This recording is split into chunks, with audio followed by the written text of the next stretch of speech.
Research Centre. Design Against Crime Research Centre looks at ways that we can use design to work with non-designers, all sorts of diverse groups, to see how design can reduce the incidence, so stop crime occurring, and if it does occur, reduce the negative impacts.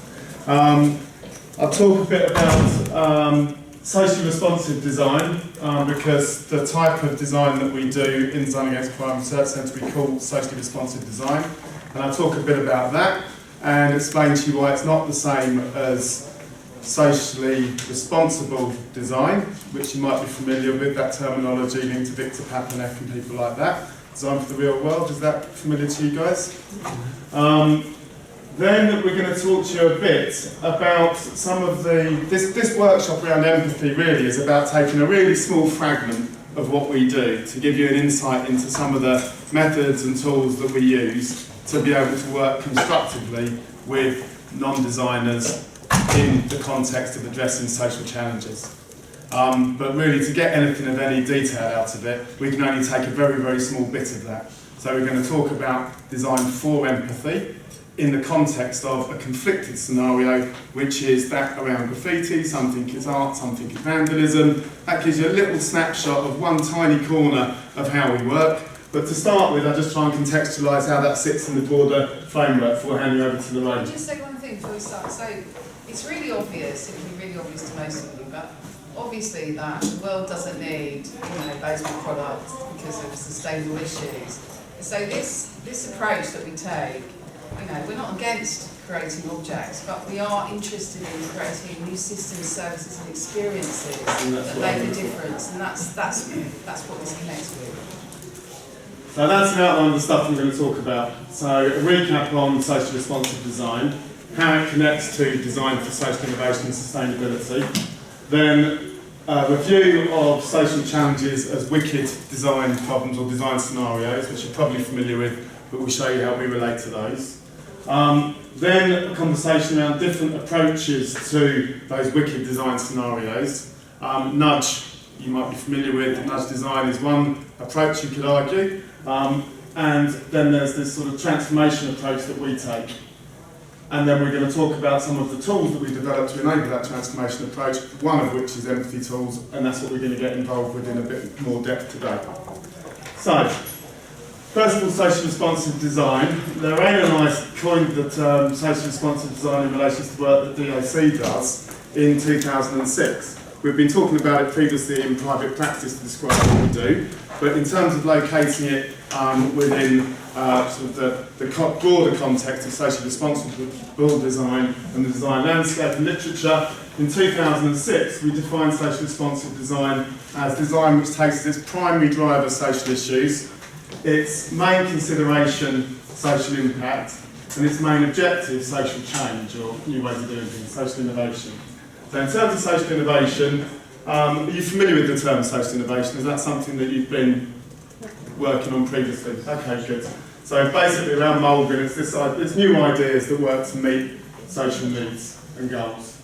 Now we argue that designers and design can be responsive to social challenges, but it can't actually be responsible for them. And we'll get into that in a bit more detail. So whereas in the previous paradigms around social design, such as Papanek's, we'd say, okay, really do what you can to pursue positive social impact rather than solely pursuit of profit. And if you can't do that, if you don't have the means to do that, then you might choose to separate your time. So I think he talks about no less than 10% of your time being spent in pursuit of the 6 sort of design themes that constitute socially responsible design. Now, what we're saying is that it's not really that cut and dried for many of us when we go out into practice. And actually, when you're out there operating, sometimes every engagement you're in, you want to see how much social impact you can get out of that. And so what we talk about in terms of socially responsive design is basically it's about arming yourself with the information and really understanding the context you're operating in to see where is it that I can prioritise social impact over profit. Because actually you don't always get the opportunity to be able to make decisions entirely by yourself. Because sometimes you're operating for a client and the client will make those decisions and you will respond to those decisions or you won't be doing the job. So you've got to be responsive to that, not solely responsible for it. And sometimes, when you're working around wicked design scenarios, those with competing desirable outcomes, not everyone agrees on what the right way to go is, and that's often the case around social challenges. Different people have different opinions. You've got to work in and amongst those. So in those situations, basically, again, you can't be fully responsible. If you were being fully responsible for that, then you're not working in a truly collaborative manner, because you're overriding everybody else's opinions to be able to be responsible. So we're saying actually the best you can be is responsive. And if you want to know more about that, then this document, the Co-Design Journal, special edition on social responsive design that Lorraine and I edited, and it has many contributions from leading thinkers in the field. So Ezio Manzini, who's one of our design chairs, he's in there. Carl DeSalvo around his adversarial design. You might be familiar with Carl's book on adversarial design. He's writing in there. Palayen and Thomas Binder around design things, they're writing in there. So many of these people have different perspectives on what we refer to as social responsive design or design for social innovation. And you can get those different perspectives in more detail in that journal. So just to say that it's not about, it's not this sort of polarism between either it's market-led or it's socially led. Now, the space that we find ourselves operating in very often is this space in the centre. This was social responsive innovation, and it's a space that's often occupied by social enterprise. Social enterprise isn't not-for-profit, as you might be aware, it's more than profit. So some of the work we've done has actually been about saying, okay, this is what you might do as a designer, but how can we do that as a designer but actually prioritise the social impact of our activities over and above the fiscal impact of our activities? It's not just about, it's not about making money, but it's about more than making money. How can we make this thing so it washes its face, makes enough profit to be sustainable, or just makes enough money to be sustainable and viable, but actually the most important thing to us isn't to make more money, it's to make more of the positive social impact that we're setting out with the people we're collaborating with to achieve. But sort of John Lewis is a social enterprise, because the staff own the business, but we're talking about a whole range of different scales of social enterprises. So what we're talking about really is moving from this sort of market-led corner, which is often about optimising economic value and economic profit, fiscal profit, often in the hands of private sector, more towards this corner, where actually we're prioritising the social enterprise, social-led design. It's often for more public benefit rather than private benefit, and it's often about optimising positive social outcomes and prioritising those over the fiscal outcomes. Yeah, so we're moving from this type of design that serves this part of the market, if you like, or this part of society, towards design that serves this part of society. More public serving, we would argue, actually more public forming and public serving. And in that situation, the research indicates that there's different roles that designers can play. So you're familiar with sort of the ideas around user-centered design, which you could argue ranges from design for, taking the user perspective, design for users, maybe even moving towards designing with users, through to co-design perspectives, which is actually design with the users, perhaps through to you helping users design for themselves, or people design for themselves. I will do when I get there, yes. So what we're doing here is we're saying that this end of the graph is sort of more user-centered design process, so for and with, and at this end it's more of an equitable co-design process, which is with and by. On this axis we're talking about supporting existing initiatives, so there's a group of people that are out there doing something, you come along as a designer and you say, right, what can design do to help you achieve more of what it is you're trying to achieve?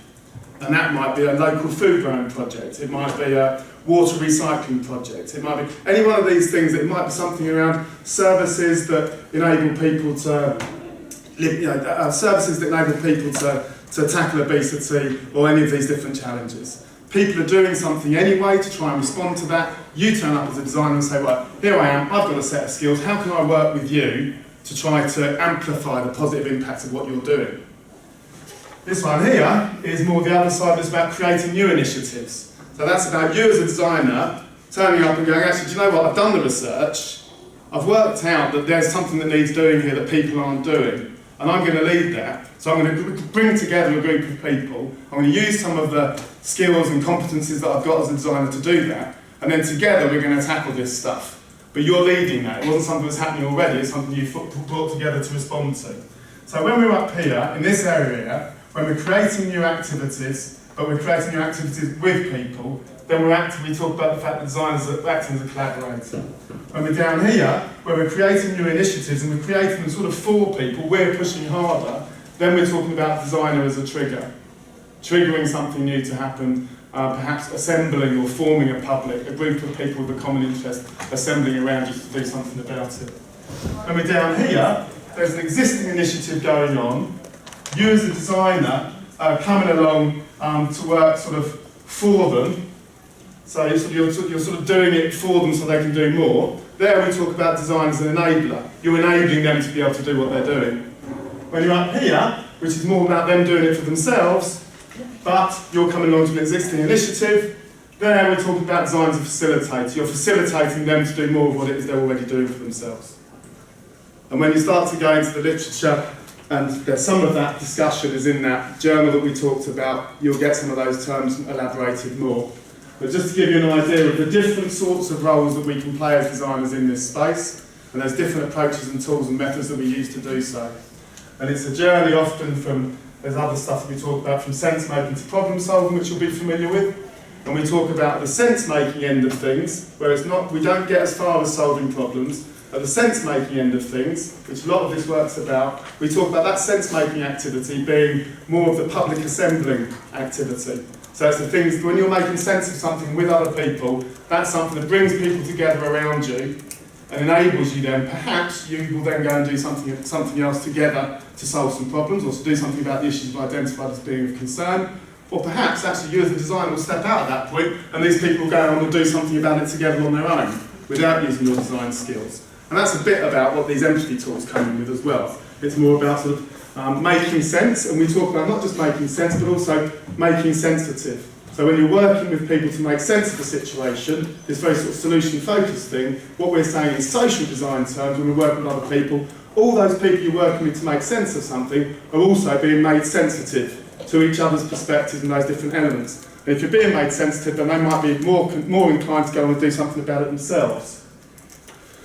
So a bit about where it comes from for us and our Design Against Crime Research Centre experience. Basically, it's founded in this idea that centre around, I guess, youth centre design and service design, which is that those that experience services, or in this case, those that experience crime, are well placed to help design against it.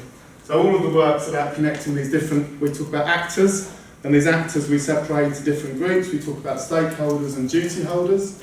We make that distinction because duty holders are those that typically have a duty of care or paid responsibility to an issue, and so to some extent you can count on their involvement, you should be able to. But then stakeholders, these are people that have a stake in the issue but not necessarily a duty for it. So you can't always count on their involvement, so you need to think about differently how you might approach those different groups. What we do within our process is we co-develop the questions, pulling in insights from all the different people involved, people as experts of their own experience, making contributions.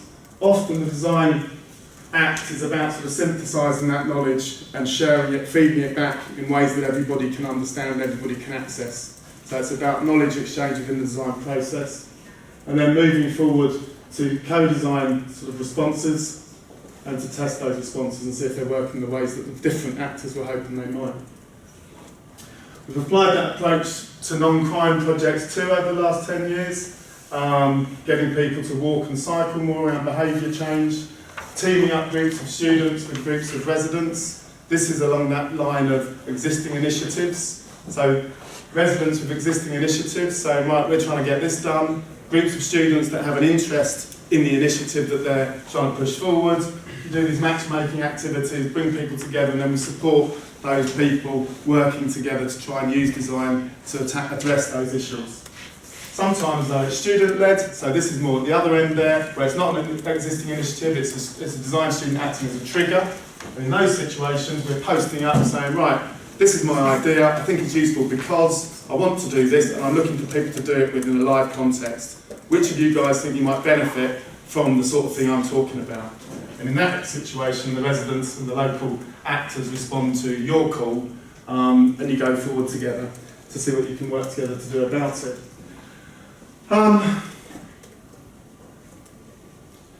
As a consequence of these ways of working, and as a consequence of creating calls and drawing together contributions from different people in the field to talk about this way of working, we got invited into the International DSIS network. DSIS is Design for Social Innovation and Sustainability. So what can design do to help positive social change? There's 40 design universities have got labs, they're called labs, they're research centres like our own. The University Arts London DSIS lab is located within the Design Against Crime Research Centre. There's 40 other labs across the country. The way it tends to operate is through regional clusters and thematic clusters. So what that means is you can get together with a group of other labs locally, Royal College, Lancaster, Northumbria and so on, and you can say, right guys, we're interested in this topic locally, are any of you lot working on this as well? And you can start to support each other and exchange information like that, perhaps even collaborating. When you're working around the thematic clusters, that means that someone says, okay, we're interested in tackling ageing well locally, and we want to know if anybody else in the world in these different labs is tackling ageing well in their regions, and if so, we can exchange information. So what happens there is we'll bring people in, as you always do with your courses. You'll bring people in, you'll do lectures, but what we do is we record those lectures, as do all the other labs involved, and then you put them all in one place so you can share it. So it basically means that you can sort of amplify the amount of learning and teaching and knowledge exchange by working with other students internationally and other research centres internationally. There's a website you can go and have a look at if it's of interest to you, which is dsisinternational.org, dsis/network.org. I can provide you with those details later on though. There's lectures on it too, isn't there, Adam, if you want to teach them? There's a DSIS UK website, so we got funded. There's some lectures on the DSIS International one, but if you want to sort of get smart quick on this stuff, then you can go to the dsis-uk.org, and if you get, that was a series of workshops we were paid to deliver by the Arts Humanities Research Council, and we got a lot of people making their contributions. We had 3 workshops. The first one was universities talking to universities about how do you do this sort of work where you are in the UK. The second one was universities talking to social enterprises about how could we, as universities and students and staff, support you social enterprises so that we came out with the right skills that might be useful for you guys to do your social business. And the third one was university staff and students talking with local authorities, so talking to the local councils about how can we work with you to address some of the challenges we've got locally. So it's the idea of university and local authority working as strategic partners, and the local authority really being the broker between the university staff and students and the local citizens that the authority serves, to see whether there's ways of brokering relationships so we can do more together locally using design. For many of the communities that can't afford access to design. We don't want to put anyone out of work when they've graduated, so the only people that we go in and work with are those that can't traditionally afford design consultancy.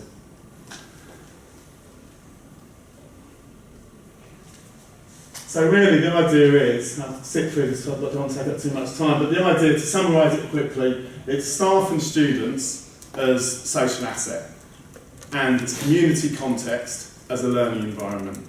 So by going out there, working in a supported way, in a live environment, in a de-risk space, so it's a learning space, so no one's expecting us to get it right first time, so we're only going as far as prototyping, we're not going to full implementation.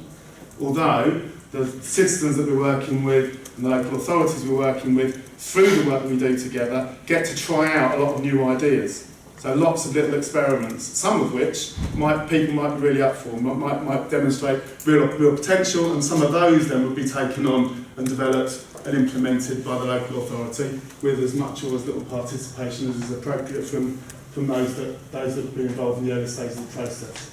So the idea is design schools as agents of change. Some of the ways that we work is linked to that idea around social enterprise and how design can serve social enterprise, because one of the challenges we've got to sustain this. So we're creating this positive social impact. How do you sustain it? Because it's not all about the money, it's all about the social impact. Who's going to pay for it? Sometimes it's paid for through public purse, some channels there, because they've got money there to deliver positive social impact for citizens through the tax system, but also the idea is that maybe some of these things could become viable as social enterprises. So we work very closely with Unlimited, which is a national charity for social enterprise, and with the King's Cross Hub, some of you might be familiar with, and the Impact Hub network. We work very closely with those guys. And at the moment, we've just been funded, over the last couple of years, we've managed to get money from HEFGI, which is what people who fund the universities, and Unlimited, to be able to contribute to Student Enterprise and Employability's seed fund pot, which means that if you guys have got ideas around, right, I've got a great idea, I want to deliver as a social enterprise, maybe it's your final year project that you think, I could develop this project as a social enterprise in parallel to developing it as a design exemplar to demonstrate your design capacities and skills and capabilities. Whilst you're doing that, to get marked on it and to get your degree, at the same time as that, you could develop it as a business. So in parallel, and you get support to do that. So that when you come to the final show, it's like we're not just sitting there waiting for someone to come along and say, you're a genius, great, well done. And it does happen, obviously, that positive thing can happen. But also, there's this other option, which is, do you know what, I could just carry on now and carry on this as the business that I've already been supported in delivering for the last 6 to 9 months. So that's one of the options that goes on there. And we're currently funded by Unlimited to work with King's Cross Hub to develop a module, which some of you might get the opportunity to try out next academic year, which is about we're developing a module that lets us see whether we think that design is really good at the front end of social enterprise, working out what sort of jobs need doing, what enterprises might be worth delivering to deliver the best impact. Enterprise is really good at the back end. How do you make it pay? How do we sustain this activity?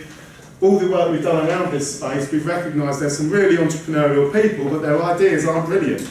And you're just thinking, blimey, if only you knew what some of you guys knew, then they would be there running around with all their enthusiasm, delivering all this impact, but it would be delivering impact that really needed to happen.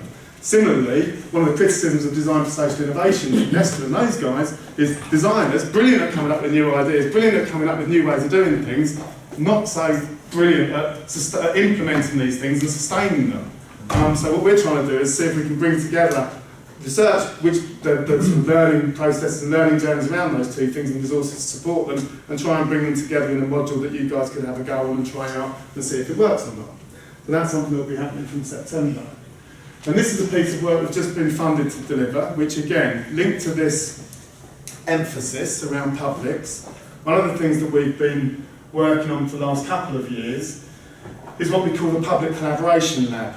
So we've been working with Camden for more than 10 years in these different ways, but now we've been funded to do a pilot project for 12 years. So for 12 months. I wish it was 12 years. Sort of wish it was, sort of wish it wasn't. For 12 months, which is basically this idea, through a lot of this practice, one of the reasons we've realised is that, one of the things we've realised is that the projects, if you think about service blueprints, right, so you've got something that's developed to the point where it looks like it's a goer, you've worked with all the different actors involved, you've worked with the local community, you've worked with local council a bit to see whether this idea of, I don't know, local food growing initiative, how are we going to get community gardens in the middle of this estate? So we'll do a bunch of work together to work out how we're going to do that. You guys have a blueprint, the community would have been involved in that, but somehow, often, it doesn't actually really get through to implementation. And when we've reflected on this, working, as we talked about, there's a thematic cluster. So there's an international group of universities, Malmö in Sweden, Parsons in New York, Polimi in Milan, and so on, and many others. And we're all doing similar things in our different localities. And when we reflected on it, about 4 or 5 of us actually honestly reflected and said, yeah, it was a great thing to do, it was all very positive, but you know what? It didn't get delivered in the way we thought it would. It didn't, the impact didn't come through because the implementation of buy-in wasn't there in the way it needed to be. And when we reflected on that, a few others said the same thing, and we said what we need is, we need a space that's more out there than in here, that's got more sort of continuity to it. Also what we realised is, it's fine for us all to start to talk the language of design for social innovation and to learn the skills, but if we're going to do this collaboratively, then all of those other people that we're collaborating with they need to be taught some of these skills and languages as well, and we all need to learn a bit of what they know. We need to learn a bit of what the local authority knows about implementation, the challenges they face with it. We need to learn a bit about what King's Cross Hub know, about sort of entrepreneurial approaches to delivery. We need to learn a bit about what the citizens know, about what's going to work and what's not going to work here in the situation we've been living with for the last 10, 15, 20 years. So actually we all need to be teachers and we all need to be students learning together. So this idea around the public collaboration lab, really it's a mutual action learning environment. Yeah, so it's like living labs you'll probably be familiar with. Living labs, they've got a really interesting living lab in Malmo that you could have a look at. So it's a collaborative action research and learning environment. At the moment, it's London Borough of Camden working with St Martin's over the next 12 months. And what we're doing is we're going straight in there, starting to do some work, seeing how some of the projects that you guys work on, how they can actually be strategically significant to the citizens and the local authority. Because otherwise there's lots of great stuff that goes on, but it all happens in piecemeal. And much of the learning is lost, and much of the impact isn't sort of joined up. So that's what we're trying to do with that. And through this emphasis, there'll be opportunities to work in that way. So this is the outcome of the work that we did with the international clusters. We came to the conclusion of what was needed with these authorising environments. So something out there that let you implement these experiments more in safe spaces that were risk-free. Because the local authority, we found, often was part of the challenges around implementation, where the local authorities obviously have a lot of responsibility and felt they can't just sort of make the jump and implement this total new way of doing it. So we need to work out what the model is that enables us to experiment more constructively. So, next bit, reviewing wicked problems. Are you guys familiar with what wicked problems are? Have you come across that terminology before? Okay, so a wicked challenge is described as a wicked challenge is typified by the fact that there are contradictory desirable outcomes and there's no single problem owner. So it's no single actor's problem, and actually no single actor shares the same perspective on what's a desirable address to that problem. So it's quite an agonistic scenario, a struggling scenario, a bit like democracy itself. You know, it's like we think it's a good idea that no one thinks it's a good idea really that some people should be starving, but at the same time we've got different ideas about how, politically there are different ideas about how you might address that. So that's an agonistic scenario, and you could say actually that sort of poverty and equality and sort of equality of access to housing, for example, could be a wicked challenge. So many social challenges are wicked challenges.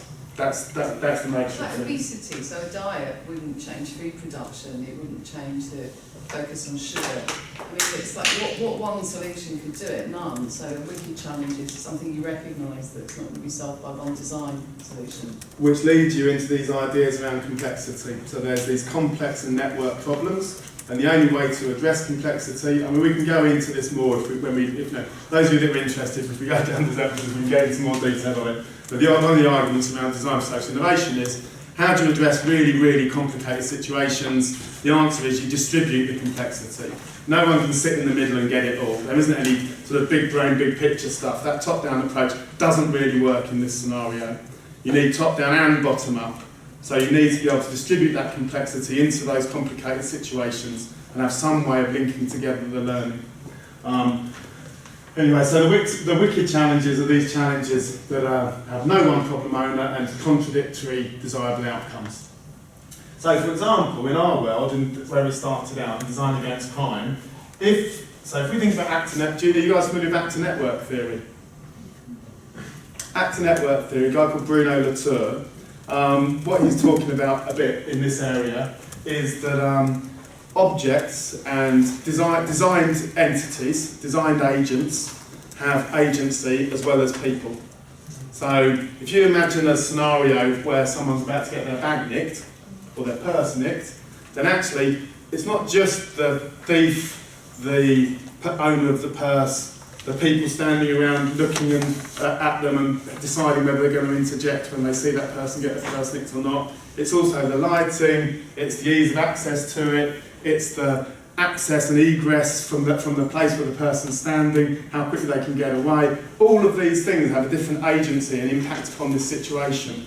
Links a little bit to some of Norman's work around affordances. You know, the stuff around what you read and stuff. But so, if we think about the fact that there's already several different people that have got different agency and different desirable outcomes around a purse theft event. So if we take an amoral perspective, we're not saying whether theft is good or bad, then actually you've got two different people minimum that have got contradictory desirable outcomes. I want to nick the purse and you want to keep the purse. So straight away we're in a wicked design scenario. No, because I want that, you want that. How do we work that out? How would you work out that wicked design scenario? Well, what happens is typically, so there's the wicked bit where they're nicking it and the keeping it comes into in play at the same time. What usually happens is this notion of the greater good. So actually, at that point, most people think that if we're not amoral, we think that actually that person shouldn't be nicking that purse belongs to that person, they've worked hard for it, they should keep it. That's the notion of the greater good. And because of the notion of the greater good, we resolve this wicked problem. It's no longer a wicked problem because we're going to serve the person that owned the purse, and actually we're going to militate against, all our design decisions are going to be made to deny the opportunity to steal it, because we consider the greater good is that of the person that owns the purse. However, sometimes we get more tricky situations. So, what about this? So we want more people cycling in London. We know that 10,000 people die prematurely in London due to poor air quality. We know that in places in China, that those figures add the noughts. There are hundreds of thousands and millions of people that are dying prematurely due to poor air quality. We know that cycling and walking are some of the simplest and most accessible ways of improving the quality of the air in urban centres. However, linked to, and we've done the research around this several years ago, linked to fears around terrorism, there's concerns that you can't park in certain areas that are actually what they consider to be vectors. A vector is a place that if we blew that up, it would send out a message to everybody. So take out a station, you might close it for a certain period of time and injure or maim a bunch of people, and obviously that's terrible. But at the same time, that's not really what the intention was. What it does is it sends a message. The vector sends a message saying, look, we can take out your transport infrastructure. Or in this case, House of Parliament, we can come right to the doorstep of your democracy and smash it up.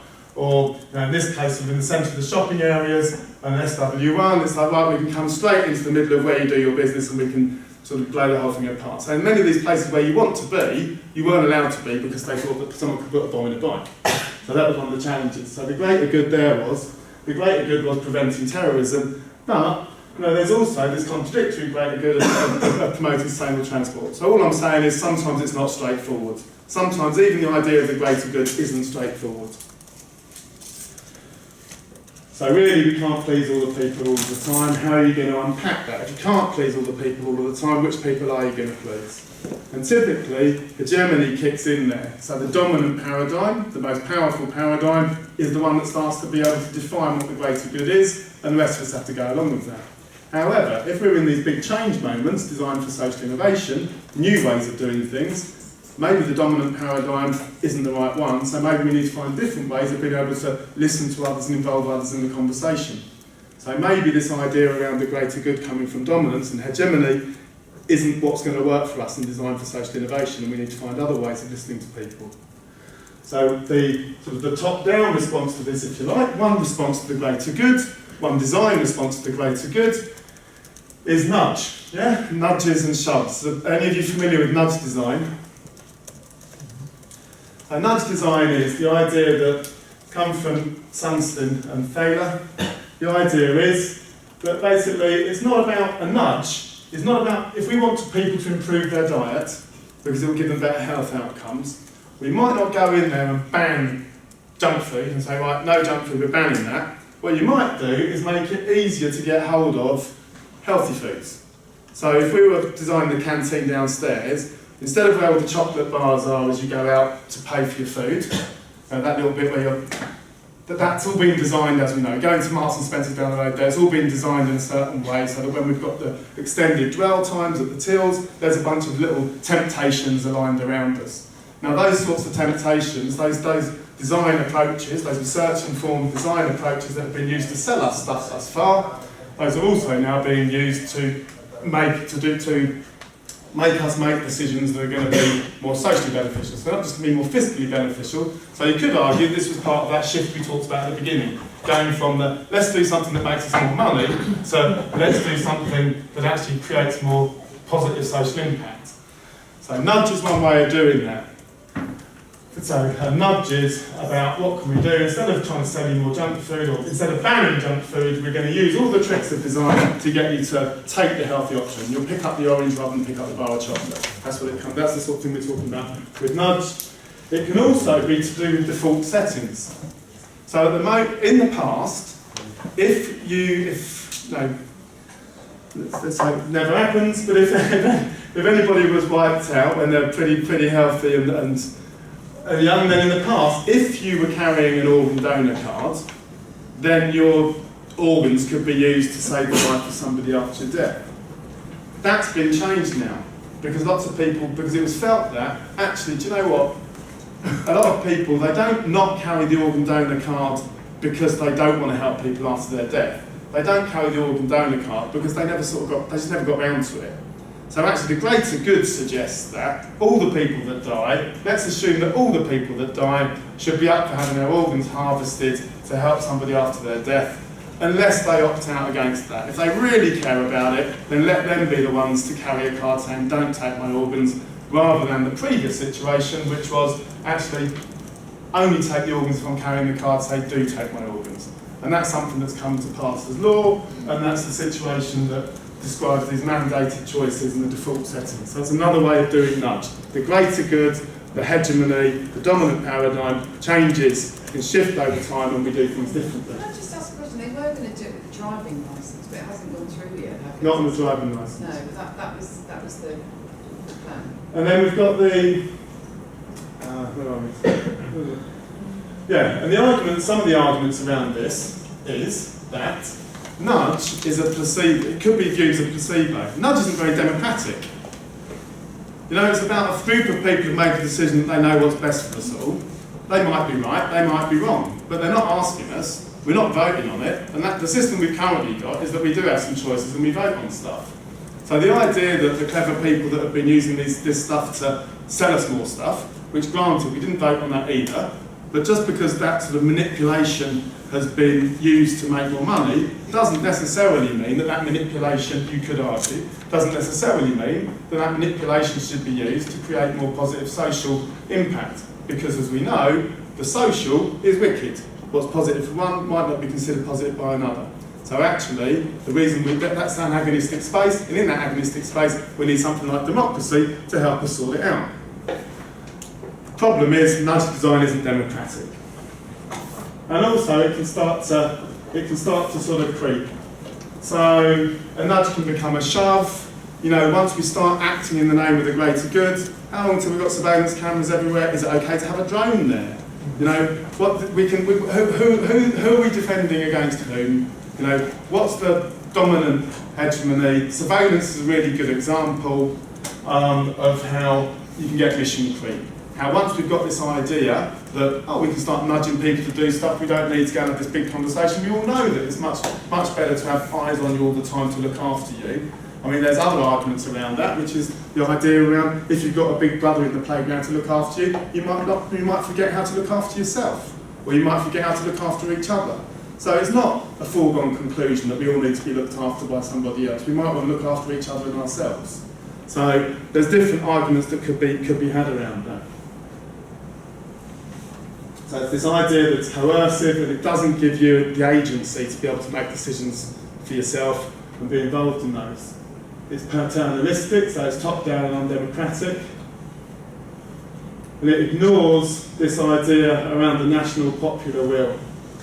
So it's sort of social engineering, it's shoving you into certain directions rather than giving you the opportunity to be involved in a social dialogue and debate around making choices together, even if those choices are that we're going to have, we're not going to come to a decision on this and we're going to enable this agonistic state to occur where both things are tolerable. Some would argue that it infantilises adults, this paternalistic approach, and ultimately that it can lead to backlashes. That once you realise that somebody's trying to get you to do something without consulting you, you can start thinking, actually, do you know what, screw you, I'm not having that, I'm going to go in this direction. Because I'm so against being coerced into this notion of the greater good, I'm not having your greater good. So people might go in the opposite direction, and there's some evidence that that is something that occurs. Now, with the work that we do with Design Against Crime, you might have seen some of these bike stands around that are shaped like this, these sort of M-shaped bike stands. Now, that's some of the work that came out of our team, alongside many other examples. But what I want to use that example is that shaped bike stand was designed like that in collaboration with a lot of other people, because what we realised was that lots of people just lock the crossbar of their bike. And when they lock the crossbar of their bike, they'd either get the wheels nicked, or you could lift up the whole bike and twist it against the frame, or you could get into the space around the lock and jimmy it off. Basically, locking like that meant you're more likely to get your bike nicked. So what we found was that by designing bike stands like that, when you roll your bike up next to it, it's no longer easiest to lock the top of it, it's actually easier to lock down there where you get the wheel and the frame. And we tested this over 8,000 observations, and we realised that without giving anyone any instructions, people just lock their bikes more securely. So what we did was, we started, that's now TfL use it, Canon use it, it's gone out there. You could argue that's nudge design. And actually, in a way, it is nudge design. It does nudge people's behaviours. But is it paternalistic nudge design? Now, when we went to an event at Riva around counter-terrorism, where Lorraine was one of the guest speakers, and I were the guests, we were amongst the panel there having a conversation, we were attacked by many of the people there that we were doing this nudge design stuff, that we ourselves were the paternalistic sort of status quo, and that we were looking to design out risk, and by designing out risk, we would actually be designing out liberty and designing out freedoms. But we have a very particular account of that, where we try to make sure that's absolutely not what we do. Now, we're very aware of Benjamin Franklin's quote around the idea that those that would forgo liberty in pursuit of security will end up achieving or deserving neither. You know, it's like we want to make sure that, you know, basically, yes, you want to reduce risk, but actually what we really want to do is amplify opportunity. And there's some thinking around people like Robert Sampson, who's a criminologist that's recently, last year, published a book called The Great American City, looking at a 12-year longitudinal study around Chicago, where he's identified this thing called the enduring neighbourhood effect. And what that demonstrates is to have less bad stuff happening in the neighbourhood, what you need to do is design for more good stuff. Now, if we can make more of that stick, then the amount of money that's invested in mitigating risk could be invested in amplifying opportunity, and then we're really going somewhere. So that's the sort of thinking that we're on at DAC and at Design for Social Innovation and Sustainability Lab. But here we were misunderstood as being paternalistic. So yes, the stand does change people's behaviours, but it was designed in collaboration with all these different people. And representatives from all these people and all these organisations all had input. So the design process itself becomes the democratic activity. So actually it's not paternalistic, it's what we would describe as fraternalistic. There's a group of people working together making those decisions through the design process. So it's designed as an account of democracy. So it's not this sort of paternalistic approach, it's the fraternalistic approach. But there's limitations as well. You know, we can't make people collaborate if they don't want to. Similarly, you can't, I suppose, at stage, you can't make people vote if they don't want to. But what you can do is design your collaborative process in an inclusive and accessible way, and one that addresses some of the hegemonies that surround it. And that's what we're going to be talking about today. How do we do some of that around these empathy tools when we get there? I'll try and go a bit faster because we've got a lot to get through. So really, where we ended up, Lorraine and I ended up with this sort of perspective around from paternalism through maternalistic to fraternalistic approaches. This maternalistic aspect came out of some work that was being done by colleagues in the DCIS lab, where they were talking about designers as midwives. You know, that actually designers are there to deliver, help communities be delivered from one state into another state and so on. So we weren't quite sure about that. we felt more actually that it was a fraternalistic role. We felt that even in that state, that goes back to that grid we were talking about. So here, the internalistic stance is the enabler facilitator, more participatory approaches. The paternalistic stance, you could argue, sort of designer as dictator really. It's the market-led approach. It's just like, right, we're going to design this in a way that we're going to market in a way that makes you want it, and you're going to buy it and give us some cash. And hopefully, if you design it in the right way, actually it will make your life easier. You know, so you'll use user-centered design in those areas to address some of your needs and desires. Paternalistic, we're going to do it in a participatory way. Designers enable as a facilitator. And this fraternalistic approach, the one that we try to apply, is more around this sort of cooperative and symbiotic relationship between the different actors involved, where you're trying to work towards more equitable agency. And this stance is about designer as a collaborator. You're in there amongst many other people, using your skills and competencies with respect for other people's skills and competencies. Would it be okay to have this presentation for Moodle? Because let's say I'm conscious that there's like loads of new terminology and stuff, and I can see you frantically taking it down, but it's all in the presentation. You can see. And we can give you some papers. We've written a lot of papers that go into more detail. I'm going to try and speed up. So where we go to from here is, what does all this mean in terms of design? What are the paradigms that surround this idea of socially responsive design and design for social innovation? Giving you some context there. Well, it's not a new idea. In 2004, so already 11 years ago, the Design Council had a bit of a design think tank within it called Red Design. And Red Design was led by Hilary Cottam, who you may be familiar with her name as the founder of Participle, that did things like the Southwark Circle and other. Basically, Participle was a social innovation, design for social innovation agency, like a service design agency, more collaborative rather than just around the service. They started to call these ways of working transformation design, and they talked about the fact that it required a new approach from designers, and they talked about the fact that it was about using design with an explicit ambition to transform systems and organisations into doing things in new ways. So this really starts to talk about design. This is really design for social innovation. You know, we're looking to transform it to find completely new ways of addressing these challenges. John Thackeray, in the bubble, Design in the Complex World. I'm sure many of you are familiar with that. There's some good case study examples in there. John Thackeray talks about the fact that transformation design, or design for social innovation, understands these sort of social scenarios and social innovation contexts as complex systems that are shaped by all the people that use them. And if we're going to address those systems, then actually we need to involve those people, which means that if you're as a designer working in that situation, then you're going to need to move from being this sort of sole author to being able to facilitate large groups of change. And some of the stuff we're going to be talking about and working through in this workshop is just one little tool that sits within one method of enabling this sorts of collaboration and change. And Pelayen and Thomas Binder, these are the guys that did the Design Things publication in 2012. Are you familiar with that one? Around design itself as a social and material interaction. And so they're saying that designing could be called thinging, you know, because actually what we're doing is we're the design itself is a social and material interaction around an issue of concern. So the thing that we're designing in response to is the issue of concern. When we come together with others to design together, to co-design in response to that concern, actually what we're doing is thinging. We're in a socio-material interaction to address this issue of concern. So when we're in this sort of space, when we're in this social space, designing almost becomes something else. It sort of flickers. Pelayen talks about a flickering between the parliament and the studio or the laboratory. So he says, you know, when we're in these sorts of spaces, we're flickering between being in a parliament scenario, being in a democratic scenario, and being in a creative laboratory or studio scenario.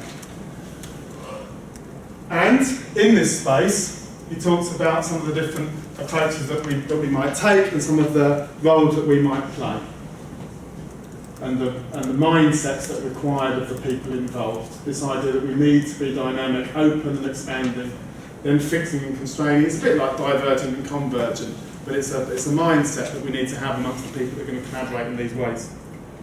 And then, again, this is talking about the thinging. So it's quite interesting that the etymology, so where the word comes from, where the word thing comes from, is the Nordic. And are any of you guys from Sweden or... No? Oh, you could have given a better articulation than me. But basically, the word thing, if you think about it's an ancient Nordic term, if you think about the roundhouse or something like that, so the communal space, the thing would be the space itself, the table, how we approach it, where we sit, who speaks first. That whole, so there's a material element to that. Now the table's round. The fact the table's round and the fact the building's round rather than being square, straight away it's like chucking down a load of implications around more democratic ways of engagement, people being equal, no one being ahead of the table, those sorts of things. That's a material element. But then who speaks first and what's culturally acceptable and what the cultural hegemonies are and the norms are, that's designed as well in a way by the space. So these things are socio-material interactions around an issue of concern. Can I just give a simple example? Russell Brand, he used to be a drug addict, and he's been working in Hoxton, and he's about to open a cafe, and it's a cafe for addicts.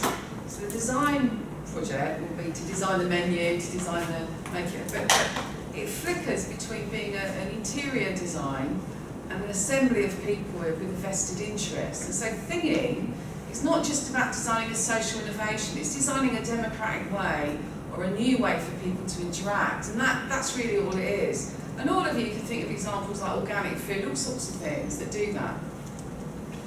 Yeah, so it's part parliament, part And talks a lot about assemblages of elements, doesn't it?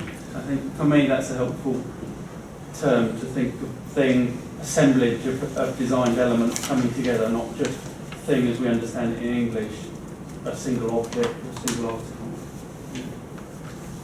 These are assemblies, rituals, places. And also it's very important around matters of concern. What can designers do in this space?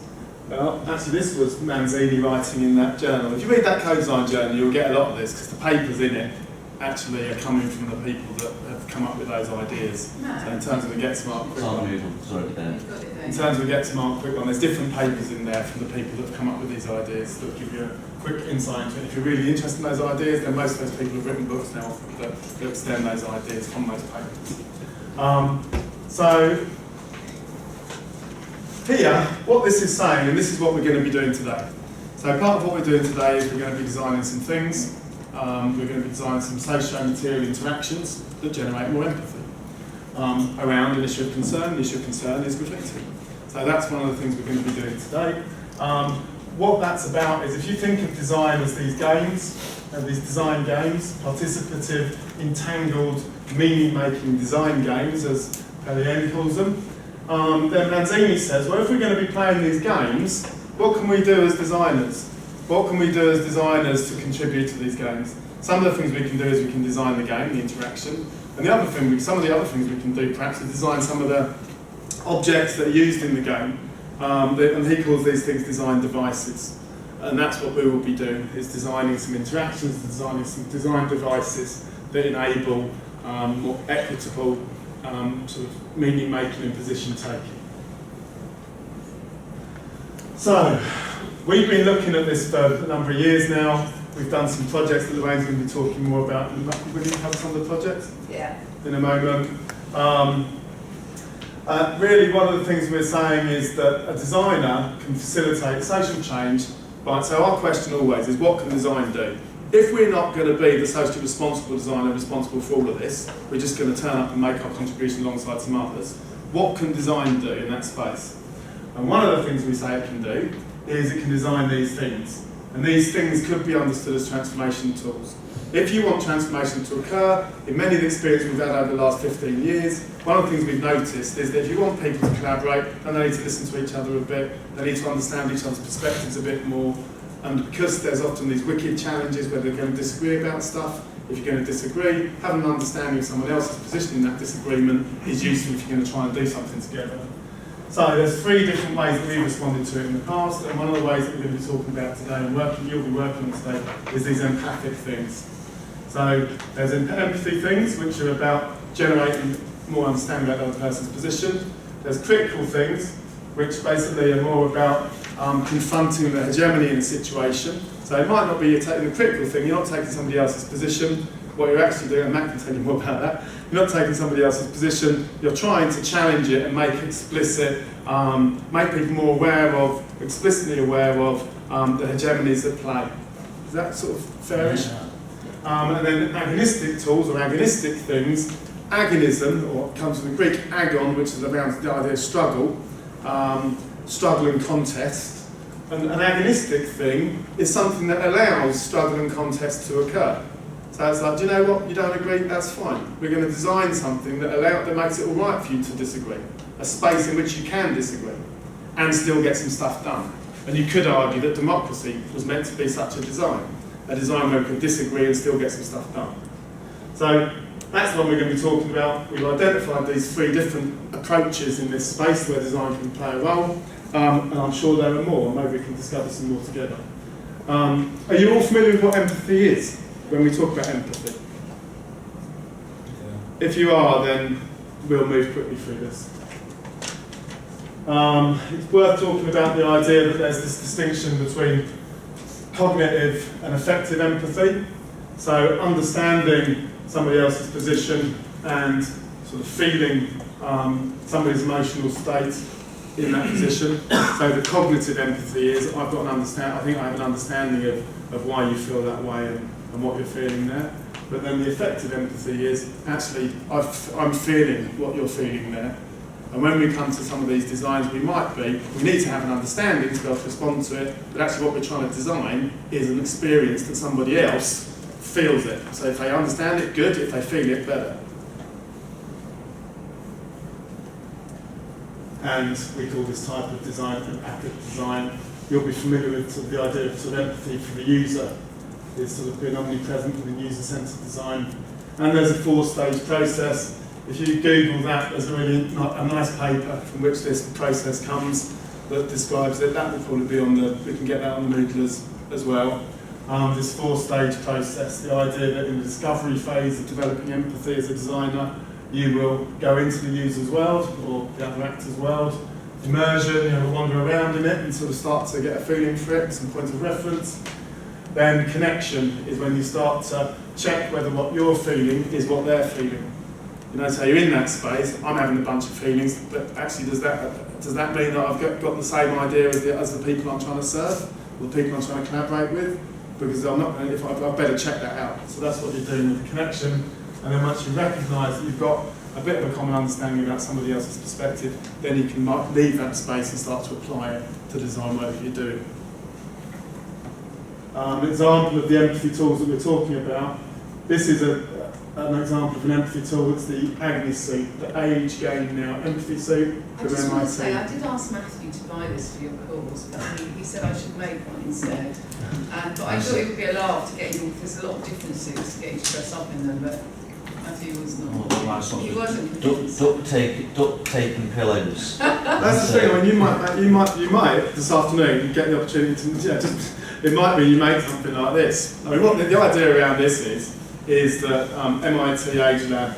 If any of us were going to sit in the car and say, okay, especially if any of you guys were going to design a driving position in the car, but you recognise through the research that you've done that actually this car we're trying to design is specifically targeted at 75 plus users, many of whom might have slightly more restricted movement than you've got and so on. Well, you put this suit on, you sit in the car and you'd be like, okay, I really get that. You know, I really understand now that's not working, I can't see over my shoulder, I need to move that around, the seat's too high. So you put these suits on to experience what it's like to be in somebody else's situation when you're designing it. So, because sometimes we can observe and we can ask, we understand ethnographic design research. Basically what it boils down to is you can look, you can listen, or you can feel.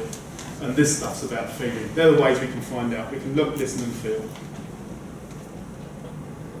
So, quick conclusion on over to Lorraine. So, this is design as a, so why do we need transformation tools? Because design is a situated practice. In a wicked design scenario, it changes every time. Every time you do it, it's changing. So you need to be able to understand and receive and hear those differences. We might want to be able to, using this idea of actor network theory, the fact that objects and context has agency, we can put things into that situation that let other things happen. So we can design a design device that we put into that network that changes who has and what has agency and how the situation goes down. So we can design a thing, we can design a socio-material interaction that changes the way that we then go on to do design together, so that more people make their contribution in a more useful way. I think one of the, so if I just join you on that, I think one of the most persuasive things about the tool, and it's quite difficult to read, was that when he first introduced actor network theory, he talked about the object being an actor. So if you go back to the image Adam showed you of the victim and perpetrator of bag theft, well, the actors also include the bag, they include the context that the actual theft took place, and it makes you, as a designer, you know, like, be able to introduce in quite an amoral way all the different elements, and it makes it much more interesting in terms of where you can intervene. So part of the punchline of this stuff around thinging is that it's the process that we're designing really that's transformative, as well as whatever comes out of that process. And as a designer in that situation, what can I do? You can be involved in designing a process that's more equitable. And if you can co-design that process with the people that are going to be involved in it, better still. So therefore, the co-design process itself is a thing. It is a socio-material interaction around an issue of concern. So when we're designing in this situation, when we're doing social design with other people, we are thinging. We are, the issue of concern is the thing we're designing in response to. The design process itself and the things that we use to do it, that's the thing. So a transformation tool is a thing. That's the thing that we're putting into this situation to change the way that that process goes down. And the public collaboration lab, which is a sort of you know, that's a thing as well. You know, it's a way that staff and students of the university can interconnect and collaborate with citizens and local authority, and we can design the mechanisms around how we do that.